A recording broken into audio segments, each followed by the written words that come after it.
Digital logic design কোর্সের দ্বিতীয় লেকচারের দ্বিতীয় ইউনিট শুরু করতে যাচ্ছি। এটি চ্যাপ্টার 2.1 এরই কন্টিনিউয়েশন, যেখানে আমরা আলোচনা করছিলাম design process for combinational system. আজকে আমরা সেকশন 2.1.1 এবং 2.1.2 কভার করব। আলোচনা করা হবে ডোন্ট কেয়ার এবং ডেভেলপমেন্ট অফ ট্রুথ টেবলস নিয়ে। কিন্তু তার আগে আসুন আমরা দেখে নিই গেট সম্পর্কে। আসুন হোয়াইট বোর্ডে যাই। গেট আর লজিক গেট, এটি আসলে সার্কিটের সবচেয়ে ছোট ইউনিট হিসেবে ধরতে পারেন। এটাকে নর্মালি বলা হয় এ নেটওয়ার্ক উইথ ওয়ান আউটপুট।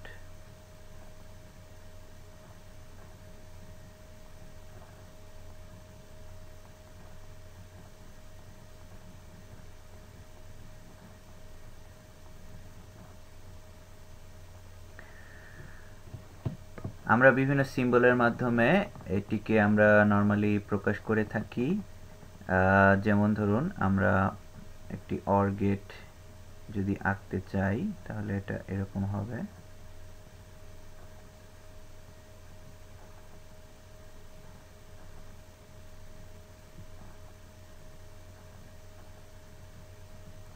এটি একটি 2 ইনপুট অর গেটের সিম্বল। এখানে আপনি দেখতে পাচ্ছেন যে ইনপুট দেখা যাচ্ছে বাম দিকে, ধরুন ইনপুট এ এবং বি, এবং আউটপুট আমরা ধরলাম সি। একটি মাত্র আউটপুট দেখা যাচ্ছে। তো এটি হচ্ছে একটি লজিক গেটের উদাহরণ। এছাড়া আমরা যদি অ্যান্ড গেট আঁকতে চাই, অ্যান্ড গেটের সিম্বল আমরা আঁকতে পারি। অ্যান্ড গেট হচ্ছে এরকম। এটি একটি 2 input and gate, A B এবং সি।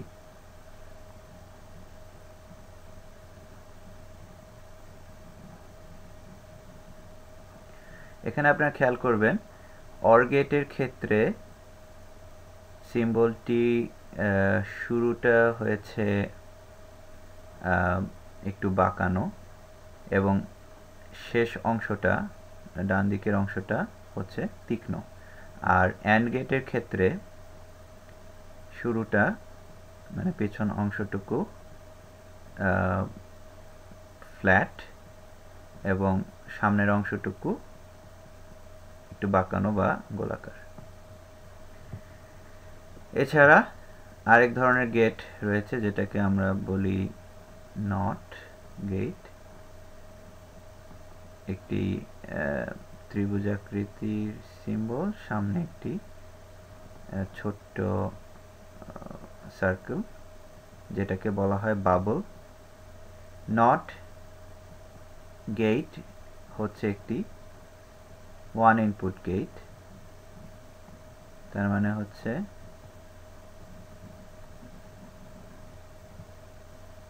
এখানে যদি আমরা ইনপুট হিসেবে এ দিই এবং আউটপুট যদি হয় বি, তাহলে বি হবে এ এর কমপ্লিমেন্ট।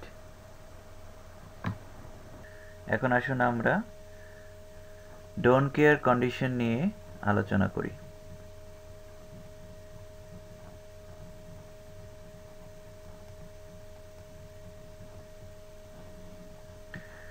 ডোন্ট কেয়ার কন্ডিশন আসলে কি? ডোন্ট কেয়ার কখন হতে পারে? একটি ট্রুথ টেবল দিয়ে আমরা দেখি। ধরুন একটি ট্রুথ টেবল, প্রথমে আমাদের এরকম ক্রসের মতো তৈরি করতে হবে। দুটি ইনপুট এ বি এবং আউটপুট এফ। দুটি ইনপুট যেহেতু, সেহেতু রো হবে 4টি, 0 0 0 1 1 0 এবং 1 1। প্রত্যেকটি ইনপুট কম্বিনেশনের জন্য ধরলাম আউটপুট 0 1, এখানে 1। শেষের আউটপুটটি আমরা ধরলাম ডোন্ট কেয়ার। ডোন্ট কেয়ার প্রকাশ করা হয় ক্রসের মাধ্যমে। এটা মানে কি? এটার মানে আসলে হচ্ছে যে এই শেষের ইনপুট কম্বিনেশনটার জন্য, তার মানে যখন a equal to 1 b equal to 1, তখন আমরা কেয়ার করতেছি না আউটপুট কি হবে, মানে আউটপুট কি হবে সেটা নিয়ে আমাদের কোনো মাথা ব্যথা নেই।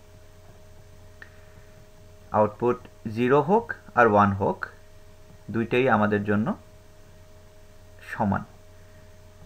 অন্য ইনপুট কম্বিনেশনগুলোর জন্য আমাদের ফিক্সড আউটপুট রয়েছে, যেমন a যদি 0 হয় এবং b যদি 0 হয় আউটপুট হতে হবে 0, a যদি 0 হয় b যদি 1 হয় তাহলে আউটপুট হতে হবে 1, a যদি 1 হয় b যদি 0 হয় তাহলে আউটপুট হতে হবে 1।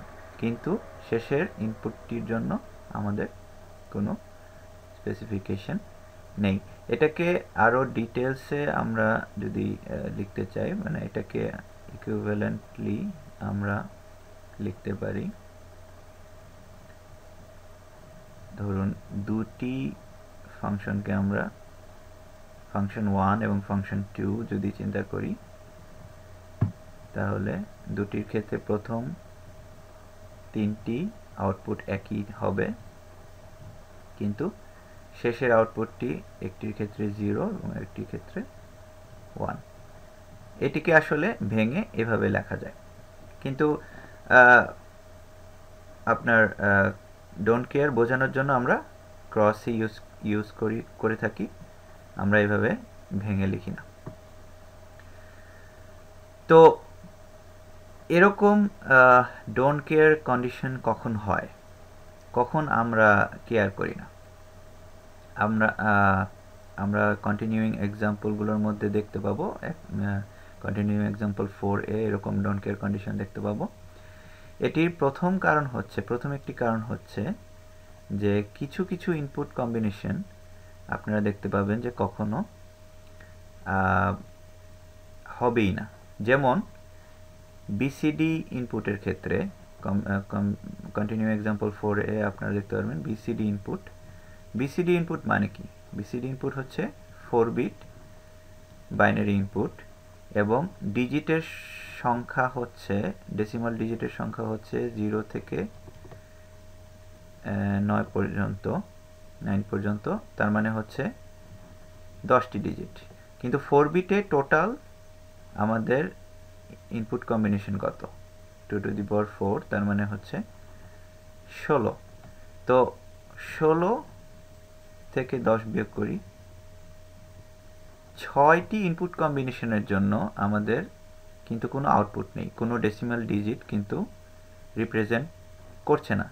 তার মানে কি এই 6টি ইনপুট কম্বিনেশন হচ্ছে আমাদের আউটপুট ডোন্ট কেয়ার হিসেবে গণ্য হবে, কারণ আমরা কেয়ার করব না যে এই 6টি ইনপুট কম্বিনেশনের জন্য আউটপুট কি হলো, আমাদের শুধুমাত্র দরকার 0 থেকে 9 পর্যন্ত। এটি হচ্ছে একটি উদাহরণ, একটি কেস কি কারণে ডোন্ট কেয়ার হতে পারে। আরও একটি কেস হচ্ছে, ধরুন দুটি সিস্টেম,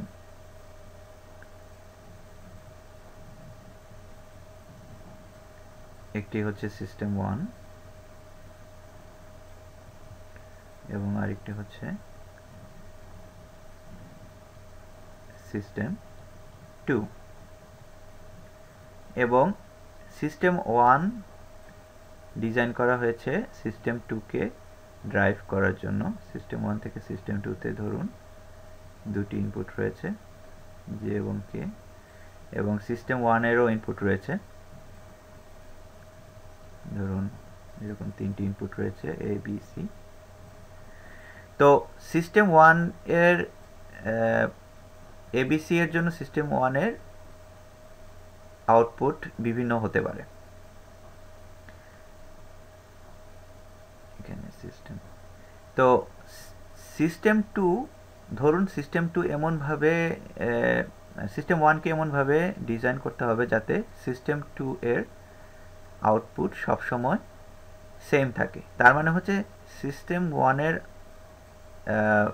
থেকে যে আউটপুটটা সিস্টেম 2তে ইনপুটে যাচ্ছে সেটার ভ্যালু যাই হোক না কেন সিস্টেম 2 এর আউটপুট সবসময় সেমই থাকবে।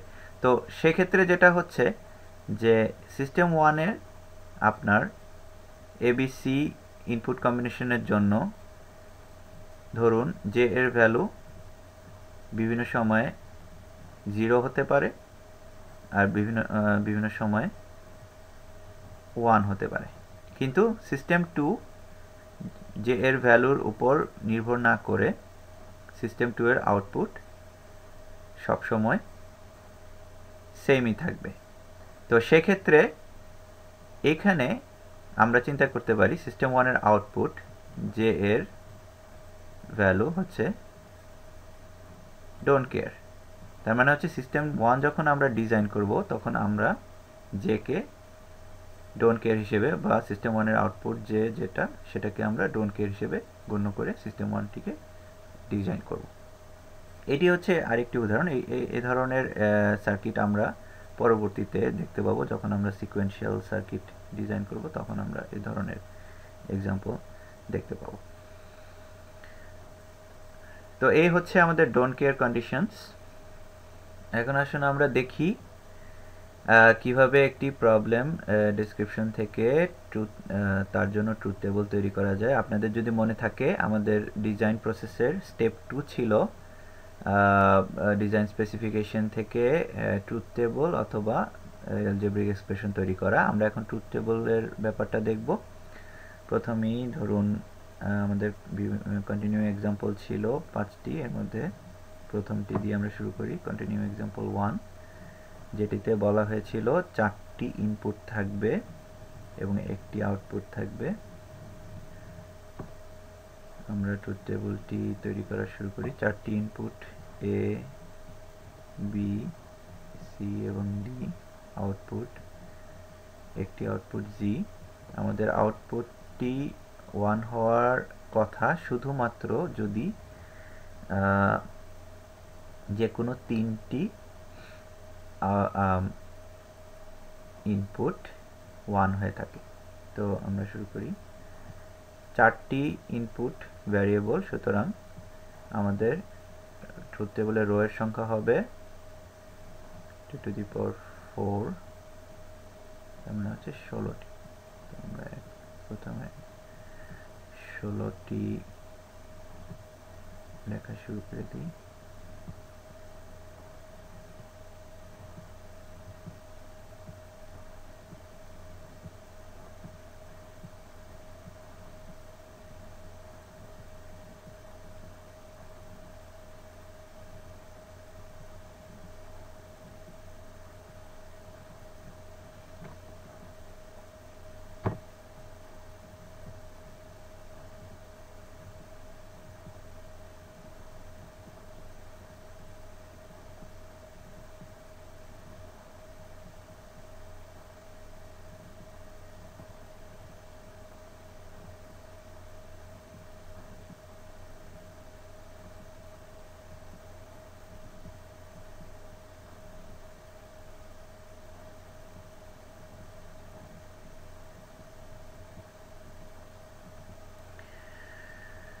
তো একেবারে 16টি আর রো আমাদের লেখা হয়ে গেল। তো বলা হয়েছিল g equal to 1 যদি যে কোনো 3টি 1 হয়, যে কোনো 3টি ইনপুট 1 হয়।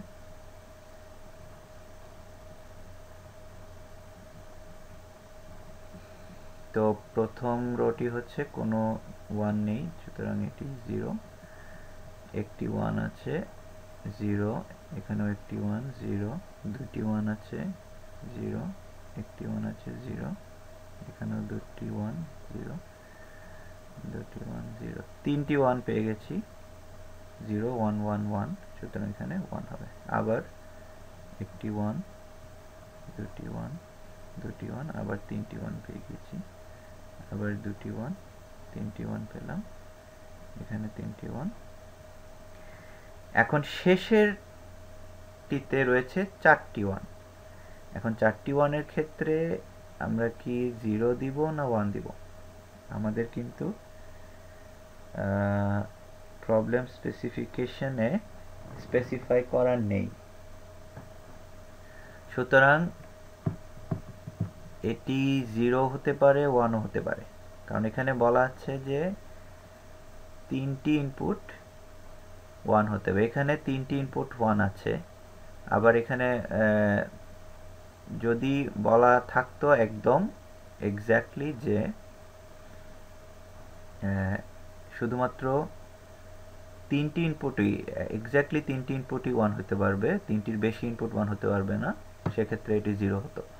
তো যেহেতু এটা ক্লিয়ারলি বলা নেই, এই কারণে বইতে এটাকে ডোন্ট কেয়ার হিসেবে গণ্য করা হয়েছে। তবে আমরা যদি চিন্তা করি যে অ্যাটলিস্ট 3টি ইনপুট 1, তাহলে এটিকে 1 হিসেবে আমরা ধরতে পারি। তো এত গেল হচ্ছে প্রথম কন্টিনিউইং এক্সাম্পল। কন্টিনিউইং এক্সাম্পল 2-তে চলে যাই, যেখানে আমরা একটি সিঙ্গেল লাইট কন্ট্রোলার প্রবলেমটি নিয়ে আলোচনা করেছিলাম, যেখানে রয়েছে 3টি সুইচ। ধরুন 3টি সুইচ এ, বি এবং সি, যেখানে এ হচ্ছে মাস্টার সুইচ,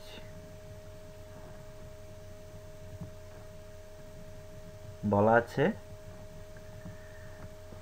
যে এ যখন 0 থাকবে তখন লাইটটি অফ থাকবে। ধরুন লাইট ফাংশনটিকে আমরা এফ দিয়ে প্রকাশ করি, তাহলে এ যখন 0 তখন বি এর সি এর ভ্যালু যাই হোক না কেন এফ ইকুয়াল টু 0 হবে। যখন এ ইকুয়াল টু 1 হবে, 1 থাকবে, তখন বি এর সি এর ভ্যালু যদি চেঞ্জ হয়, কোনো একটার ভ্যালু যদি চেঞ্জ হয়, তাহলে এফ এর ভ্যালু চেঞ্জ হবে। এখন এখানে একটা সমস্যা হচ্ছে যে এখানে এ এর ভ্যালু যখন 1 এবং বি এর সি এর ভ্যালু যখন বি এবং সি উভয়ের ভ্যালু যখন 0, তখন এফ এর ভ্যালু কত এটা বলা নেই, মানে ইনিশিয়াল ভ্যালুটা কি হবে এটা বলা নেই। তো এই কারণে আমরা ধরে নিতে পারি এফ এর ভ্যালু 0 হতে পারে, আবার 1ও হতে পারে। তো এই আমরা 0 ধরে এক ধরনের ট্রুথ টেবিল পাবো, 1 ধরে আরেক ধরনের ট্রুথ টেবিল পাবো। আমরা দুটি ট্রুথ টেবিলই আমরা এখানে দেখাচ্ছি। তো আমাদের ইনপুট হচ্ছে 3টি এ, বি, সি,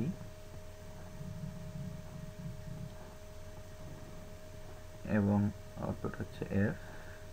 একইভাবে আরেকটি ট্রুথ টেবিল,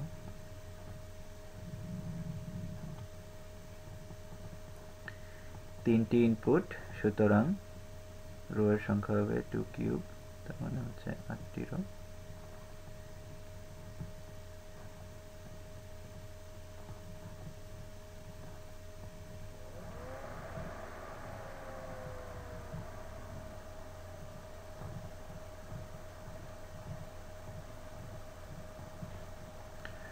প্রথম 4টি রো এর জন্য এ এর ভ্যালু হচ্ছে 0, সুতরাং এফ এর ভ্যালুও 0 হবে। এখন আমরা ধরি 1 0 0, মানে হচ্ছে এর ভ্যালু 1 এবং বি এবং সি এর ভ্যালু 0, তখন এফ এর ভ্যালু 0। তো পরের আউটপুটটির জন্য দেখুন 0 0 থেকে 0 1 হচ্ছে, মানে সি এর ভ্যালু 0 থেকে 1 হচ্ছে, সুতরাং এফ এর ভ্যালু 0 থেকে 1 হবে, কারণ বলা আছে যে কোনো একটি যদি সুইচ বি এবং সি এর মধ্যে যে কোনো একটি সুইচ যদি ভ্যালু চেঞ্জ করে, তাহলে এফ এর ভ্যালু চেঞ্জ হবে। একইভাবে 0 0 থেকে যখন 1 0 হচ্ছে, তখনও বি এর ভ্যালু 0 থেকে 1 হচ্ছে, সুতরাং এফ এর ভ্যালু 0 থেকে চেঞ্জ হয়ে 1 হবে। এখানে একটা জিনিস খেয়াল করবেন যে 0 1 থেকে কখনো 1 0 হতে পারবে না, একই সাথে দুইটা সুইচ চেঞ্জ হতে পারবে না। এবং 0 1 বা 10 থেকে যখন 11 হচ্ছে সেক্ষেত্রে যে কোনো একটির ভ্যালু বি বা সি এর ভ্যালু চেঞ্জ হচ্ছে। তো সেক্ষেত্রে দুটির ক্ষেত্রেই 1 ছিল, সুতরাং অবস্থা চেঞ্জ হলে এটা 1 থেকে 0 হয়ে যাবে। সুতরাং আমরা যদি এফ এর ভ্যালু এখানে 0 ধরে থাকি তাহলে এরকম একটা ট্রুথ টেবল আসতেছে। একইভাবে আমরা অপর ভ্যালুটিকে চিন্তা করে দেখি।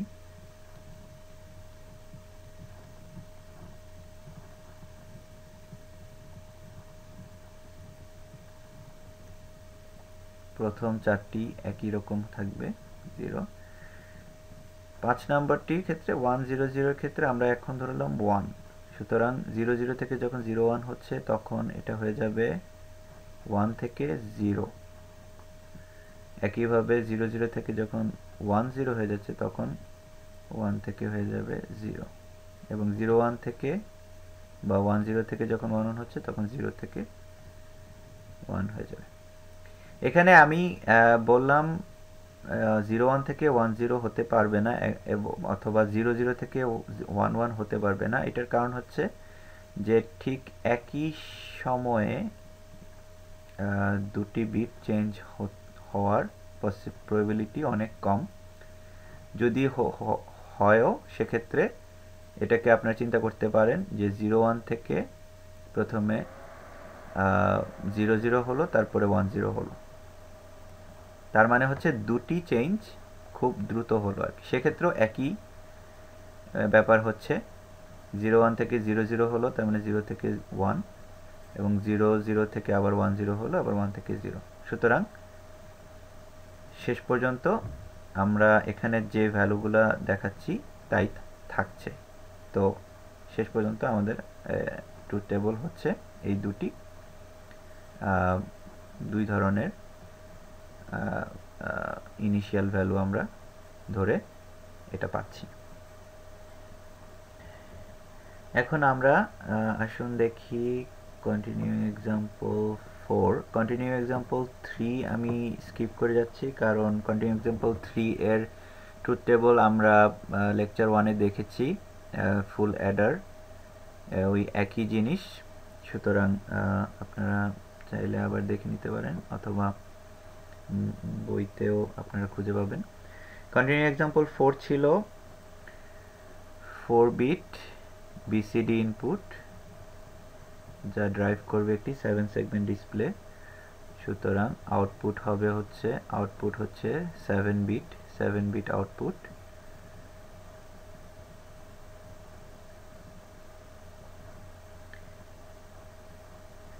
তো আপনারা যদি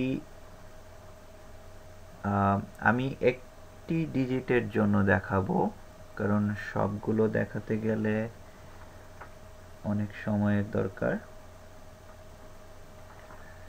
এখানে 4 বিট ইনপুট আমরা ধরতে পারি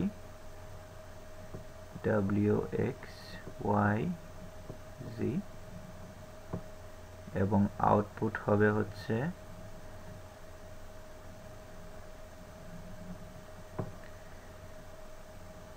A B C D E F G, 7 bit. তো কেন এই 7 বিট? আমরা এই 7 সেগমেন্ট ডিসপ্লেটাকে যদি আঁকি এখানে এরকম,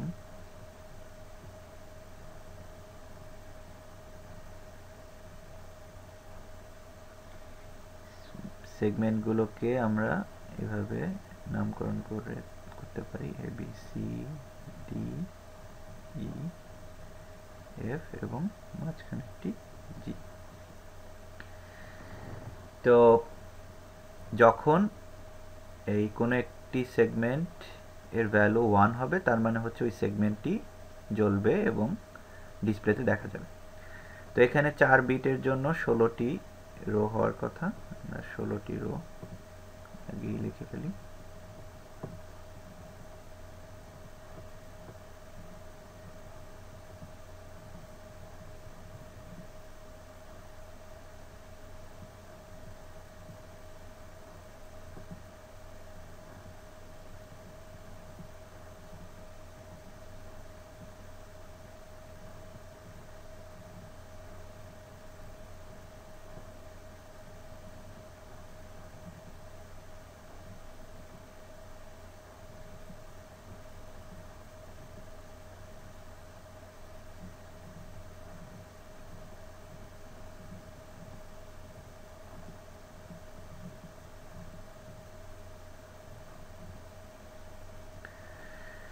তো এখানে 4 বিট আমরা ধরুন আমরা স্ট্রেট বাইনারি, যার মানে হচ্ছে 8421 কোড, 8421 বিসিডি কোড যদি ফলো করি, তাহলে 0 থেকে, এটা হচ্ছে 0 থেকে 9 পর্যন্ত, এটা হচ্ছে 9, এই পর্যন্ত হচ্ছে আমাদের ডেসিমাল ডিজিট। বাকি যতগুলো বাইনারি কম্বিনেশন বা রো রয়েছে, এই 10 থেকে 16, এই ইনপুট কম্বিনেশনগুলো আমাদের কখনো অ্যারাইজ করবে না, এখানে আসবে না। সুতরাং এই ইনপুট কম্বিনেশনগুলোর জন্য আমরা প্রথমেই সব আউটপুটকে ডোন্ট কেয়ার ধরে নিতে পারি। একইভাবে সব আউটপুট ডোন্ট কেয়ার হবে। এখন প্রথম রোটি আমি দেখাচ্ছি, প্রথম রোটির ক্ষেত্রে আউটপুট কি হবে। তো প্রথম রো মানে হচ্ছে 0, 0000 বিসিডি কোড, তার মানে হচ্ছে ডেসিমাল 0। ডেসিমাল 0 আমরা যদি ডিসপ্লেতে দেখতে চাই তাহলে এটা এরকম হওয়ার কথা।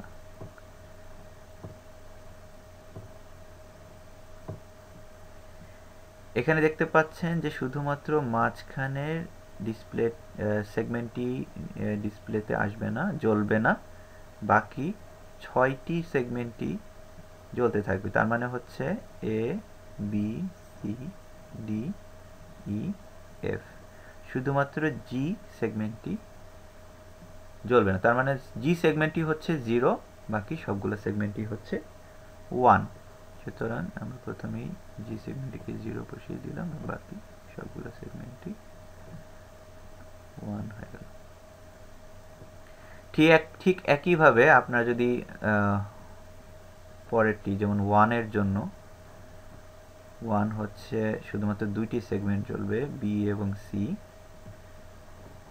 সুতরাং 1 এর জন্য বি এবং সি শুধুমাত্র 1, বাকি সবগুলো সেগমেন্টই 0 থাকবে। এভাবে আপনারা নিজেরাই সবগুলো রো এর আউটপুট ফিল আপ করে ফেলতে পারেন এবং ট্রুথ টেবলটি কমপ্লিট করে ফেলতে পারেন। তো এই দিয়ে শেষ হলো আমাদের কিভাবে ট্রুথ টেবল তৈরি করতে হয়। কন্টিনিউ এক্সাম্পল 5 আমরা আগে বলেছি যে ইনপুট বিটের সংখ্যা 9টি, সুতরাং কম্বিনেশন হবে 512টি রো, এখানে দেখানো সম্ভব না। তো এটা দিয়ে আমরা লেকচার 2 শেষ করছি। আগামী লেকচারে কম্বিনেশনাল সিস্টেমের দ্বিতীয় পর্ব চ্যাপ্টার 2 এর বাকি অংশ নিয়ে, বিশেষ করে সুইচিং অ্যালজেব্রা দিয়ে আমরা শুরু করব। এটি একটি খুবই ইম্পর্ট্যান্ট এবং দরকারি বিষয়।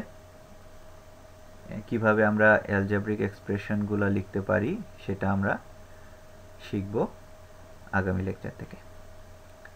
সবাইকে ধন্যবাদ।